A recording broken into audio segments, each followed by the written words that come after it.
So much better than mine. I'm so grateful every time you help. Okay, we just joined, so let's move forward. Welcome to the Nonprofit Report, your update on nonprofit organizations, issues, and leaders. I'm your host, Mark Oppenheimer. We are continuing our important discussion around gun violence in our schools with great advocates who are pushing to make our schools and children safer. My special guests today are Lori Alhadeff, CEO and Vice Chair of the board at Make Our Schools Safe in Florida, and Dr. Ilan Alhadeff, COO and Chair of the board at Make Our Schools Safe in Florida. A reminder to Zoom attendees that we'll take 3 snap polls during the show, and we'll announce results. And questions submitted through the Q&A function at the bottom of your screen will be gratefully received and will be included in our discussions. I'm going to set you up, Lori and Ilan. Thank you so much for sharing your experiences and the work of your organization with us. You tragically lost your daughter, Alyssa, during the 2018 mass shooting at Marjory Stoneman Douglas High School in Parkland, Florida. And that day, 17 people were murdered, another 17 were injured. We really extend our sympathies to you and are so grateful for your advocacy. We just had a discussion, Lori, with some others on this whole topic. So just to sort of set this up, in the last 28 months, there have been 65 schools shootings in 24 states. Our country leads the world in gun injuries and death. About 200 Americans are shot and injured by guns every day, which is well over 70,000, with about 40 to 45,000 individuals killed every year. Lori, Ilan, could you talk a little bit about how your organization, Make Our Schools Safe, approaches this issue and how you think about this issue? Could you give us a sense of how we can change? Sure, Mark. I'll start first. Thank you for having us here today. And I just want to take a moment to honor and remember our daughter, Alyssa, who was tragically killed at Marjory Stoneman Douglas High School. Alyssa was only 14 years old, and she was shot 8 times in her English classroom. So we turned our grief and pain into action, and we started Make Our Schools Safe. And we believe that we can go about preventing school shootings and creating different layers of school safety protection. For example, behavioral threat assessments in schools that are done with law enforcement and mental health counselors, help provide wraparound services for students. Also, see something, say something, prevent violence from happening before it happens. Kids know what's going on their Snapchat and Instagram, and have parents watch their social media, know their passwords, and report something through something like the Safer Watch app, for example, to prevent tragedy from happening before it happens. There's also things like ammunition sniffing dogs that can randomly go into schools, identify if there is a gun in someone's backpack, random metal detector wanding for students' backpacks. There's school hardening measures like fencing, ballistic glass, cameras, gun detection cameras. And it's really important that there's training. We need to make sure our students and teachers are very much prepared to be able to scenario-based train and use plain speak language in their training, so they know exactly what to do if there is a life-threatening emergency situation. And I want to also, and then I'm going to hand it off to Ilan to talk about Alyssa's law, but parents also, they need to be the first line of defense. They need to check their kids' backpacks and make sure that they are not having, guns, knives in their backpacks. We need help. And also, importantly, make sure that their guns at home are appropriately locked up. So handing off to you, Ilan, to talk about Alyssa's law. Well, before we do that, Ilan, I'd like to take advantage of your background as a medical doctor, because any medical doctor starts off with a diagnosis. right? They start off with trying to understand the sources of the problem. And one of the things that strikes me about all the measures that Lori unpacked there is that there is a diagnosis that you have made in terms of where these school shootings are coming from, who is doing them, right, and how they transpire, because all of your actions tied to things like young people themselves getting access, being the perpetrators, getting access to guns and coming in and taking those actions. Could you talk a little bit about how you think about the problem before it occurs? Who is the source? What is the cause? And then let's talk a little bit about the various measures that were unpacked by Lori. And I do want to get to Alyssa's law. So thank you for having us on the show. One of the things that I think about when we talk about diagnoses is that there's a significant mental health problem that exists across the country.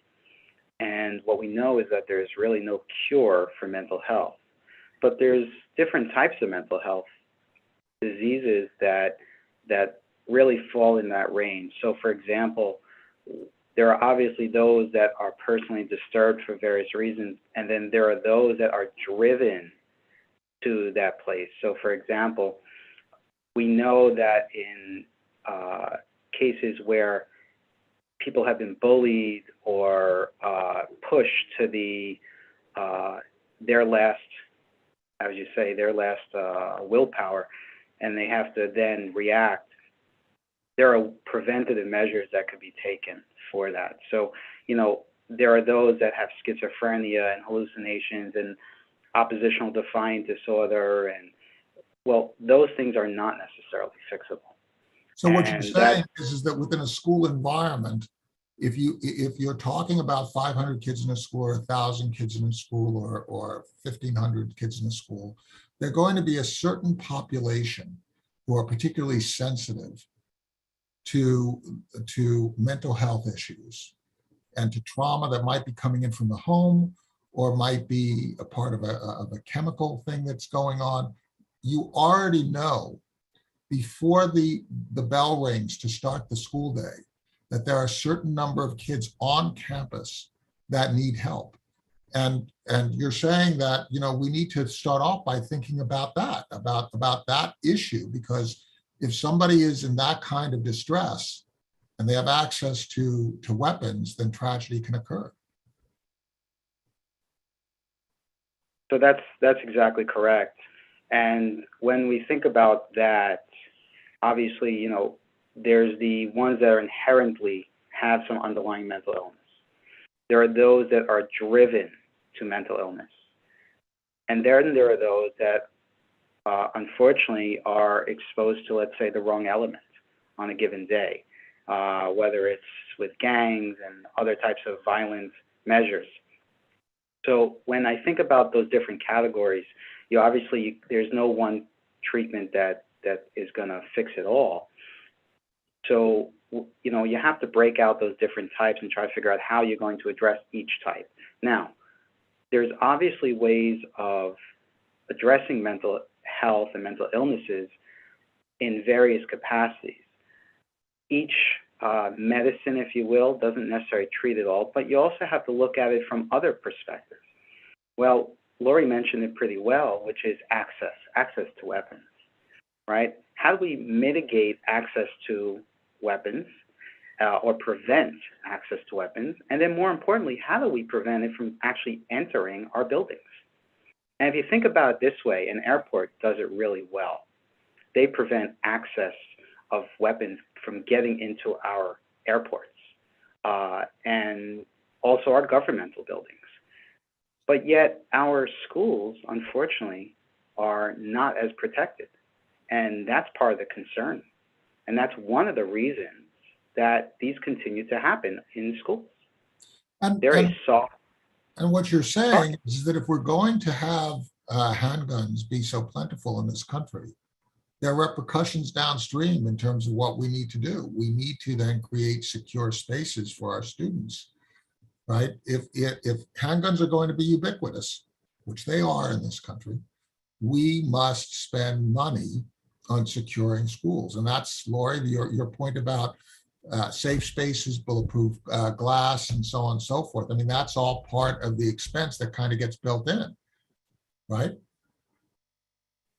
Yes, and we actually have a federal bill called the Safer Schools Act, HR 2717, and that allows schools to do a school safety risk assessment on their school. And based on its vulnerabilities, they would then be able to apply for federal funding to fix those vulnerabilities. So it is a source of funding that we are working really hard at make our schools safe to pass as a federal bill. So every school across the country would have funding to be able to fund these risks at their schools. Now, would you think that if the reason why you're hardening schools is because of the ubiquity of guns, does that lead some sort of a connection between taxing guns in order to fund school safety within the sort of hardening kind of a situation? Is that where we're going, where in order to have guns be so ubiquitous and freely sold and so on and so forth, and if that requires a certain amount of hardening in our public schools, then does the funding get funded by the public purse, or does it get funded by particular taxes? You see this in cigarettes, for example, where cigarette tax is designated to certain health funding. Is that the kind of thing that you're seeing coming down the pike in a way that protects rights, but also deals with the downstream costs of the harm of exercising those rights? How do you see it? You know, I'll be honest, from a medical perspective, but really from a public health perspective, I feel like it has become more of a political issue than anything else. It's not really focusing on the health and the well-being of our populations. We're really focusing on political opinions. And the second that you talk about any type of gun, anything related to guns and weapons, it's really you're dividing the population immediately. You got your right and left sides, and they're battling, and they're not getting a lot of stuff done. I got to be honest, because we continue to see the same things happening over time, and I think that's where our foundation has chosen to go a different route. When we think about gun violence in our schools, we think about from a three-pronged approach, right? Prevention, and Lori really has done a nice job in describing some of the things that we do in terms of prevention. Then we talk about mitigation, which Alyssa's alerts can definitely help, and also stop the bleed kits that we do within our foundation, and we provide that resources for our schools. And then there's the recovery, which is all about psychotrauma training and how do you provide resources to the those that are directly affected, as well as its community. So we talk about in strokes, there's a penumbra, which are the parts of the brain that's affected after a stroke, and that can cause damage. Well, in these types of episodes and trauma, the penumbra is really our communities, those that have been directly impacted. And we see that over and over again, because after the shooting's over, there's a lot of mental health issues that go on, and we see a lot of suicides from community members in various forms. And unfortunately, one of our daughter's friends took his own life. So we know that this is an unfortunate outcome. So we look at it from a three-pronged approach, and our foundation, Make Our Schools Safe, has really tried to focus on things that we can control, because while politics are at bay, we're not making much progress. What are the things that we can do? The status quo is just not acceptable. So tactically, that's so interesting. So tactically, you're not taking this step where we can get into unproductive conversations that are based in cultural politics and so on and so forth, right? You're basically focusing on solutions that can be enacted where, you know, you can basically deal on that basis, duck the cultural nonsense that we get into in this country, and instead look at real measures that will protect your child if you're a total right-wing conservative or a total left-wing liberal it's going to protect our children regardless. That's how you're doing this. Go ahead, Lori. Yeah, so definitely. Alyssa's law was passed here in Florida with $8 billion allocated to implement the law, which is a panic button in schools. So if there is a life-threatening emergency situation, whether it's a medical emergency or an active shooter situation, the teacher can push a button, whether it's an app on their phone, something what they wear around their neck, or a hardwired button, and it's directly linked to law enforcement and the 911 center all at the same time within seconds. And Alyssa's law was passed unanimously, Republican or Democrat, here in the state of Florida. So this is something that we all see as a top priority. Panic buttons is something that we've had in our banks for years. And in our schools, it is something that we want to see as a standard level of school safety protection in all schools across the country. And I looked at your website, and it looks like you've had a series of wins. And the thing that struck me is that there wasn't a pattern of red state or blue state. It was across different states. You know, when we look at it, the nice thing about it is when we start talking about children and teachers, and we keep 100% of the audience when we talk about that. Republican and Democrat, doesn't really matter. Each one of them has children. They have children in their lives in some capacity, whether it's their own children, their family's children, or a friend's children. And many of them have teachers in their families or no teachers. So it doesn't really matter what political affiliation you hold near and dear to your heart. It's about saving the lives of children and staff. And I'll tell you what's interesting about Alyssa's law, and Laurie mentioned this, in Naples, or just outside Naples, in the beginning of the year after Alyssa's law was enacted, a 17-year-old girl suddenly collapsed. And the teacher described it as she turned 4 shades of gray and was dying in front of her. And this just out of the blue, and what happened was it took 22 minutes, from what I recall, for EMS to get there. Now, that child would have been dead. If it was not for Alyssa's law and Alyssa's alert, another teacher came running down the hall with an AED and shocked the child, brought the child back to life. She was eventually intubated, put on a respirator, and eventually extubated, made a full recovery. But that child would not be here if it was not for Alyssa's law and the panic button. And so the secondary benefits of having the panic alerts clearly are there from a medical standpoint. And it's something that we're looking at now in hospitals as well, on how we can bring necessary awareness to it, an immediate issue. You know, in hospitals, we might say code blue, and there's an alert that, addresses, gets people to the right place. But when you have to call a 911 switchboard that's already overtaxed, under-resourced, it's really hard to get to the right people, and time is a person's life in these types of situations. They have them in government buildings, they have them in jewelry stores, they have them in banks. Well, it's time they have them in schools nationwide. I love the tactic of avoiding what can be avoided in order to get something done. I love the self-discipline that you've imposed on yourself. Rather than scoring points, you're scoring wins. And that's so important if we're going to change the country. Laurie, did you want to say something? I just wanted to add that once that button is pushed, it's called geofence to the area. So sort of like when you order an Uber, the Uber knows exactly where you are and where to pick you up. It's the same thing with Alyssa's alert. Once that button is pushed and it goes directly to law enforcement, they can see exactly where the button was pushed from. And then they can pull up their cameras, they can get eyes on the scene, and then be able to direct their SRO exactly where to go to help take down the threat. Now, on your mental health point, we just completed a poll. It's interesting. We asked, does your local school provide mental health resources and training in an effort to prevent violence in schools? And we got 20% said yes, 20% said no, but most people don't know, which is kind of an indictment. We should know, right?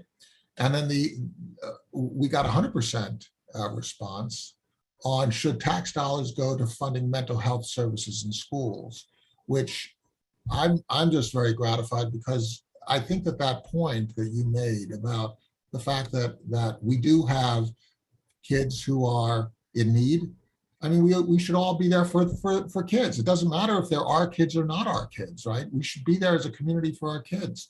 So that's a wonderful thing, right? And we don't really do that enough. So is part of what you're doing when you're interacting with people, even on non-specific things like Alyssa's law, which is very specific, right? Very detail oriented. Are you encouraging people to think a little bit differently than they have been in the past, in order to shape the dialogue amongst people, so that before it even gets to this terrible act, that you're actually shifting the school environment in a way that goes beyond a particular piece of legislation, just by changing the way people discuss it? Oh, well, I definitely think through behavioral threat assessments, when there is, like I said, someone says they're going to shoot up a school and the school does a behavioral threat assessment, they're bringing in mental health counselor into that conversation. They're bringing in law enforcement and the teacher and an administrator into that conversation to determine what level of threat is this? Is this a high threat? Is this a transient threat? And then based on the outcome of that behavioral threat assessment, then the school can determine what wraparound services and needs, mental health needs, might be for that student. And then it's that next step to make sure that those services are actually given and provided to the student. And this could be done in the school, but that maybe the student needs more, and for us to be able to reach out to outside partners to help us come in and to be able to meet the mental health needs of our students. You touched on a topic that we haven't really dealt with, and that is the whole idea of keeping firearms safe and the responsibility of parents and friends. If you see something, say something. That whole idea. And there have been some movements in legislation to hold parents criminally responsible. Do you have any thoughts on those kinds of approaches? Do you have a particular approach that you think is something that can be systematized, rather than just sort of casually say, well, you should do the right thing, right? Is there a way, short of creating some sort of a law, is there a way that So we did pass a law called the Marjory Stoneman Douglas Act after the shooting. We helped pass it, which requires Fortify Florida. It's See Something, Say Something, an app. It's on every student's computer across the state of Florida, so that if they want to report something as themselves or anonymously, they can do that. And we are getting information on threats and vetting them out, some of them really real and some of them not so much. But this is absolutely something that could be done through legislation like we did here in Florida. But we need to continue to push that it is appropriate and responsible, if you do see something, to say something. So, go ahead, Ilan. One thing I would throw out, though, is, just thinking about the benefits. So I like to tell this story, though Lori always gets upset with me when I do, but I'm still going to do it anyway, which is, after the shooting, a child was concerned about his friend. His friend was thinking about committing suicide.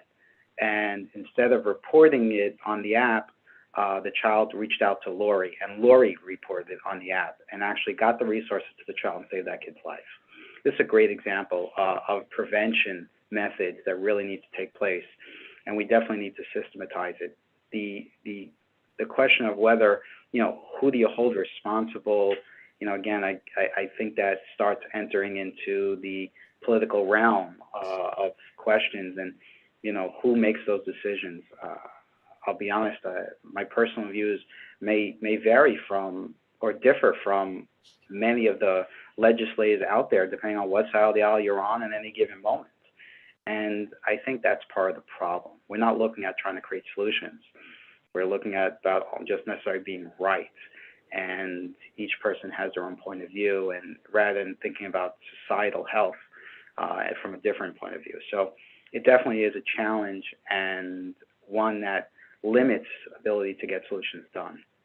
Well, you're talking about a very big issue in America, right? Between individual liberty and the right of the individual to do as they want, and the rights of the group. And I think that there's a way to not see this as diametrically opposite or in opposition. And that's what you're saying, Ilan. You're saying that, hey, everybody needs help sometime.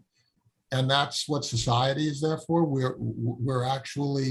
have a social compact in this country. And everybody also has the right to some privacy and individuality. There's not a hard and fast rule. If you see somebody in distress, they might, in their individual rights, say, I have the right to do whatever I want. But society also has this other, so it's in dialogue, isn't it? But I just don't want to say. Oh. Sorry, Lori. The same thing happened though if you think about with COVID and mask use. And again, it became a very politicized term. But the question we always have to ask is, when does one person's civil liberties outweigh another person's? And honestly, that's the challenge that you're always butting up against. Lori? Sorry, Lori. When parents are irresponsible and leave their gun on the sofa and it's not locked up, and their child takes that gun and brings it to school, that's unacceptable.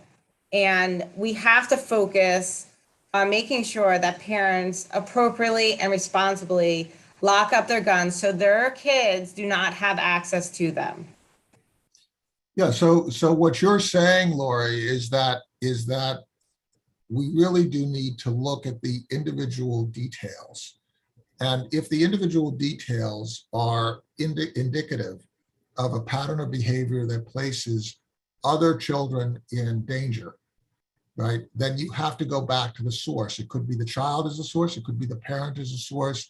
You really just have to take each case and the facts of each case individually. And let's use some common sense, right?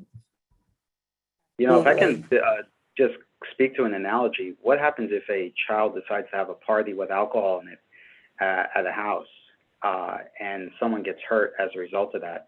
Are the owners of the house, which are typically the parents, are they not held liable? Well, is this thing different, perhaps? And it raises questions to these similarities. But again, I always think of there has to be some responsibility and accountability and parameters by which we operate. The same reason is you drive a car, there's clearly rules of the road that have to be followed.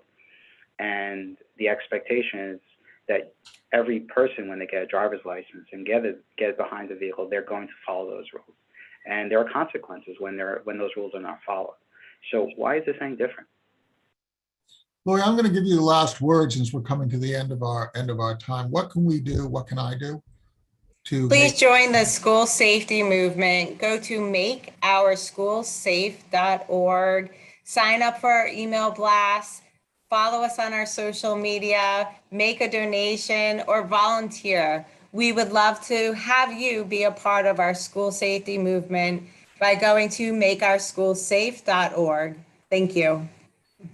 Thanks, Lori. Thanks, Ilan. And I do want to point out that our just completed poll, there was unanimous view that we can actually reduce school shooting. Everybody who responded said, yes, we can make our schools safer. Lori Alhadeff, CEO and Vice Chair of the Board at Make Our Schools Safe, and Dr. Ilan Alhadeff, COO and Board Chair at Make Our Schools Safe, and Alyssa Alhadeff, who is the person who is not here today, for whom this legislation is named. Just thank you all for your work to make our schools safe. Everybody else, please be safe. Attendees, thank you so much for your questions and for your contributions. We are going to, on Thursday, be talking about an associated issue, maternal health, and in particular, mental health of mothers as they struggle through the experience of being good mothers. That's going to come on Thursday. Thank you both, Lori, Ilan. Thank you so much.